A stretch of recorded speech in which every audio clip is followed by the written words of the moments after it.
Hello guys, നമുക്ക് വീട്ടിൽ തന്നെ എങ്ങനെയാണ് ഒരു ഹോം മെയ്ഡ് ആലോവേര ജെൽ ഉണ്ടാക്കാൻ നോക്കാം. അതിനുവേണ്ടി ഞാനൊരു മീഡിയം സൈസ് കറ്റാർ വാഴ എടുത്തിട്ടുണ്ട്. ഇനി നമ്മൾ ഈ കറ്റാർ വാഴേൻ്റെ അരിക് രണ്ടും കട്ട് ചെയ്ത് ഒഴിവാക്കുകയാണ്. അത് നമ്മൾ ഇതിൽ ഉപയോഗിക്കാറില്ല. അപ്പോൾ അതുകൊണ്ട് രണ്ട് സൈഡും കട്ട് ചെയ്ത് കളയുക. കട്ട് ചെയ്ത ആലോവേരയുടെ ഔട്ട് സൈഡ് കട്ട് ചെയ്തിട്ട് ഉള്ളിലുള്ള പോർഷൻ മാത്രം നമ്മൾ എടുത്തിട്ട് പ്ലേറ്റിലേക്ക് ആക്കുക. ഞാൻ എളുപ്പത്തിന് വേണ്ടിയിട്ട് ഇതിനെ ക്യൂബായിട്ട് കട്ട് ചെയ്തിട്ടാണ് എടുത്തിട്ടുള്ളത്.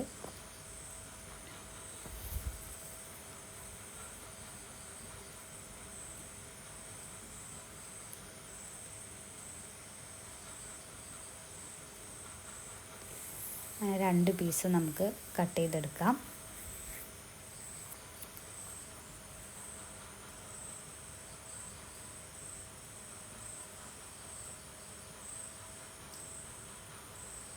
ഇതിന് ശേഷം നമുക്കിതിലേക്ക് വേണ്ടത് ഒരു പൊട്ടറ്റോ ആണ്. അപ്പോൾ പൊട്ടറ്റോനെ നമ്മൾ ചെറിയ കഷ്ണങ്ങളാക്കിയിട്ട് ഒന്ന് അരിഞ്ഞെടുക്കാം.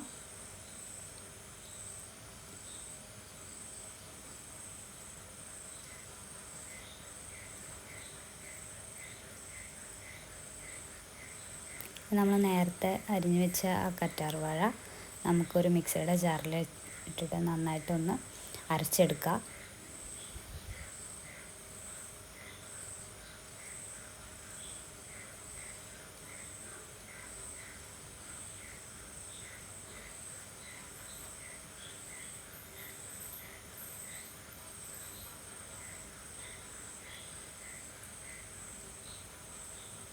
ഈ അരച്ച മിക്സ് നമുക്ക് ഒരു കോട്ടൺ ക്ലോത്തിലിട്ടിട്ട് ഒന്ന് പിഴിഞ്ഞെടുക്കാം.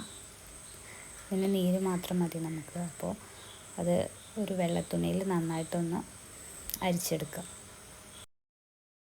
അതുപോലെ തന്നെ നമുക്ക് പൊട്ടറ്റോയും കൂടി ഒന്നുകൂടി അരച്ചെടുക്കാം. പൊട്ടറ്റോ ഒന്ന് അരച്ചിട്ട് അതിൻ്റെ ജ്യൂസ് നമുക്ക് എടുക്കണം. അപ്പോൾ പൊട്ടറ്റോ ഒന്ന് മിക്സിയിലിട്ട് അരച്ചു.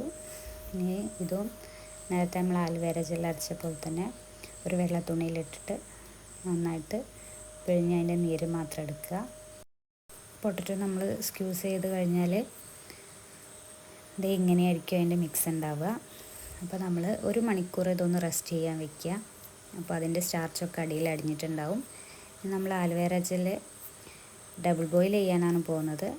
അപ്പോൾ ഒന്ന് ആലോവേര ജെൽ ആദ്യം ഡബിൾ ബോയിൽ ചെയ്യുക. ഡബിൾ ബോയിൽ ചെയ്തതിന് ശേഷം ഇതിലേക്ക് പൊട്ടറ്റോൻ്റെ സ്റ്റാർച്ച് കുറച്ച് കുറച്ചായിട്ട് ആഡ് ചെയ്ത് കൊടുക്കുക. എന്നിട്ടൊരു തിക്ക് കൺസിസ്റ്റൻസി ആകുമ്പോൾ നമുക്ക് സ്റ്റൗ ഓഫ് ചെയ്യാം.